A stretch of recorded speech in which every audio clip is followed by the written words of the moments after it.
तो दोस्तों कुछ लोगों को पैंट बनाना तो आता है, यानी कि सिलना आता है, लेकिन कटिंग करना नहीं आता। तो आज के वीडियो में मैं आपको पैंट की कटिंग करना बताऊंगा।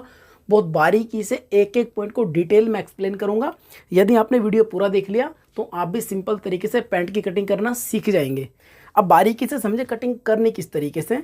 सबसे पहले आप समझे कपड़े को बिछाना किस तरीके से। ये देखें कपड़ा है हमारे पास में, इस कपड़े को 4 फोल्ड करके बिछाना है। किस तरीके से, इसको पहले ऐसे कर लेना है, ठीक है, पूरे कपड़े को इस तरीके से। उसके बाद में क्या करना है, इसको इस तरीके से देखें 4 फोल्ड करना है। वो जो किनारे वाला हिस्सा है ये आपको अपनी तरफ रखना है और बंद वाला रखना है सामने की तरफ। तो मैं इस कपड़े को अच्छे से बिछा लेता हूँ। देखें कपड़े को मैंने 4 फोल्ड करके अच्छे से बिछा लिया है। खुले वाला भाग है मेरी तरफ है और बंद वाला है सामने की तरफ। अब सबसे पहले आपको इसके अंदर 2 काम करने हैं। पहला काम करना है जो नीचे से छोटा बड़ा है ना, ये इसकी बिल्कुल बराबर कटिंग करनी है। इस तरीके से देखें निशान लगाकर, और जो इसके अंदर किनारी बनी हुई है ना, ये किनारी आपको कट करनी है। इस तरीके से देखें। तो किनारी कट हम इसलिए करते हैं, अगर हम बिना किनारी को कट करे पैंट को बना देंगे ना तो होगा पैंट में साइड में खिंचाव आ जाएगा, ठीक है। उसके बाद आपको क्या करना है, जितना नीचे से फोल्ड करना है, ठीक है, मोस्टली 2 इंच फोल्ड करते हैं तो आपको यहाँ पर 2 इंच पर एक बिल्कुल सीधा निशान लगाना है, ठीक है। अब ये वाला जो निशान है यहाँ से आपको रखनी पैंट की लंबाई। इनकी जो पैंट की लंबाई है वो है 37, मैं यहाँ पर लिख देता हूँ, यानी कि 37 इंच, ठीक है। लेकिन जब हम पैंट बनाते हैं तो आपको क्या करना है, जितनी लंबाई है उससे 1 इंच कम रखना है। कम क्यों रखना है ये मैं आपको बताऊँगा।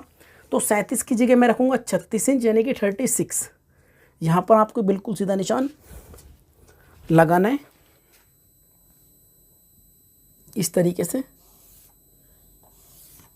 अब ये वाला जो निशान है यहाँ से आपको रखना है कमर का मेजरमेंट। इनकी कमर का जो मेजरमेंट है वो है 34 इंच, यानी कि 34 मैं यहाँ पे लिख देता हूँ, ठीक है।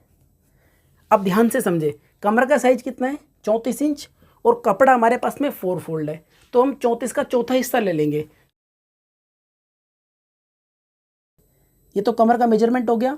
और 1 इंच का निशान आपको और लगाना है। यहाँ से हम 1 इंच की प्लेट डालेंगे और 1 इंच आपको एक्स्ट्रा और लेना है, जो कि यहाँ से मार्जिन में चला जाएगा और यहाँ से चला जाएगा, ठीक है। अब आपको क्या करना है, ये वाला जो निशान है यहाँ से आपको 1 इंच नीचे निशान लगाना है। नीचे क्यों लगाना है ये भी मैं आपको बताऊँगा। पहले मैं निशान लगा देता हूँ यहाँ पर इस तरीके से।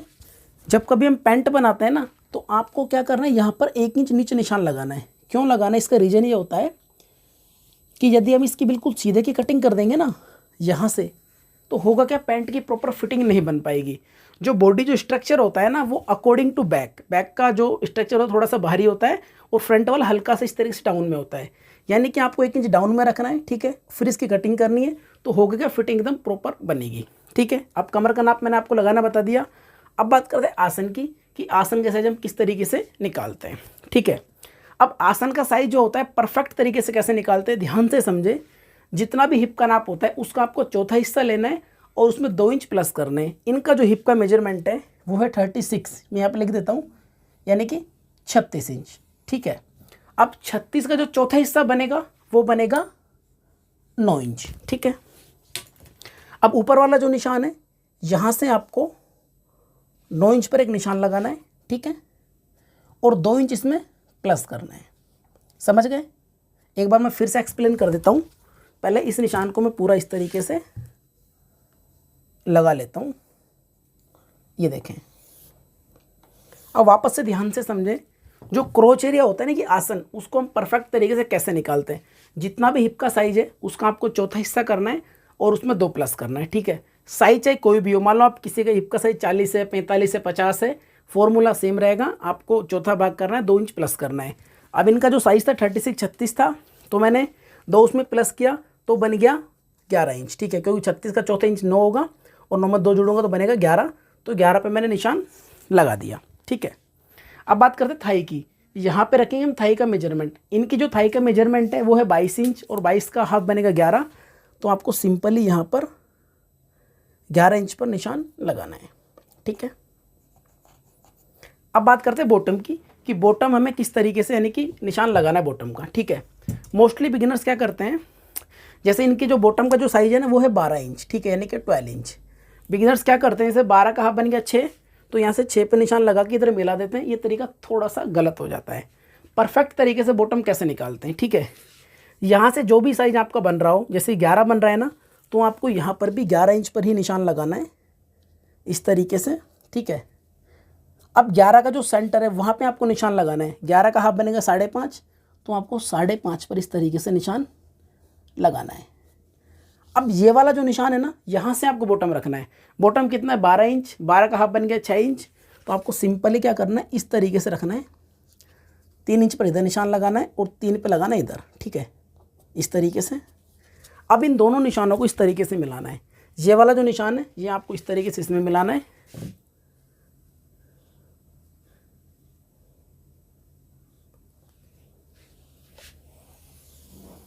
ठीक है, और ये वाला जो निशान है ये आपको इस तरीके से इसमें मिलाना है।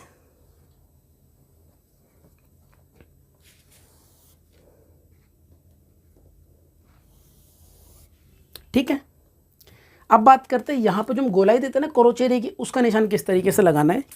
हमने ये वाला जो निशान लगा रखा है इसका बैक साइड में आपको, ठीक है, 1.5 इंच पर निशान लगाना है। आप इस निशान को 1.5 पे भी लगा सकते हो और 2 पे भी लगा सकते हो, ठीक है। अब इस निशान को इसके अंदर इस तरीके से मिलाना है, ये देखें, ठीक है, इसको इस तरीके से लगाना है और यहाँ पर आपको क्रोच एरिया वाली गोलाई को बनाना है।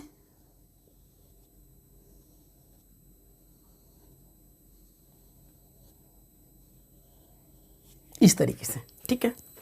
तो फिटिंग के निशान मैंने इसके अंदर लगा दिए। अब इसकी करनी है कटिंग, लेकिन आपको कटिंग में एक बात ध्यान रखनी है, आपको सिर्फ ऊपर के 2 पार्ट कट करने, नीचे के चारों पार्ट कट नहीं करने। किस तरीके से, ये देखें,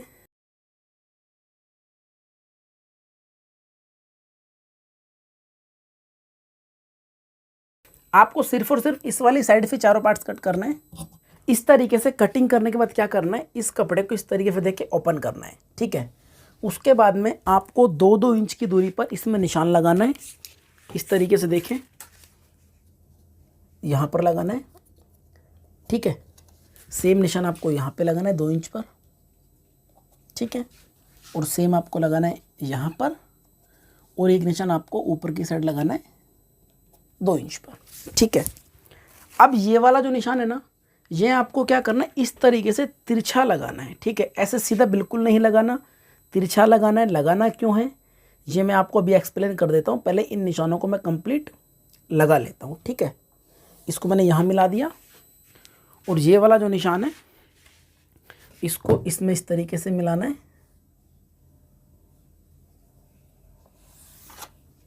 ठीक है, ठीक है, और इसको इस तरीके से, और सेम आप यहाँ पर इस तरीके से इसमें गोलाई बना लेंगे,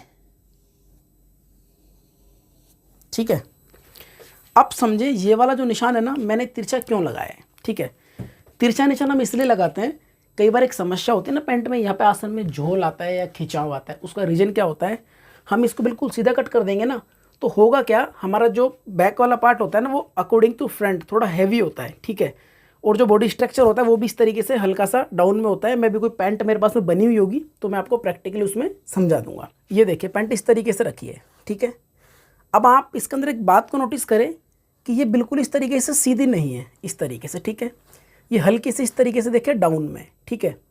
तो इसलिए मैंने इसको फ्रंट वाले को डाउन में रखा था और बैक वाले को बड़ा मैंने इसलिए रखा था कि ये देखें, ये तो फ्रंट वाला पार्ट है और ये है इसका बैक वाला पार्ट, ठीक है।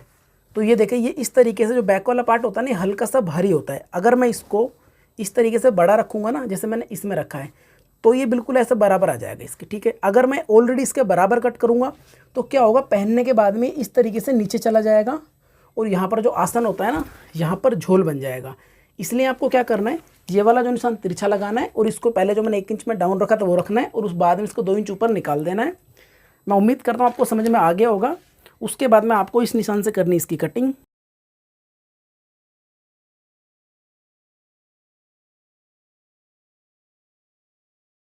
अब आपको क्या करना है, फ्रंट वाला पार्ट उठाना है इस तरीके से और इसके सेंटर में आप इस तरीके से हल्का सा कट लगा लेंगे, ठीक है।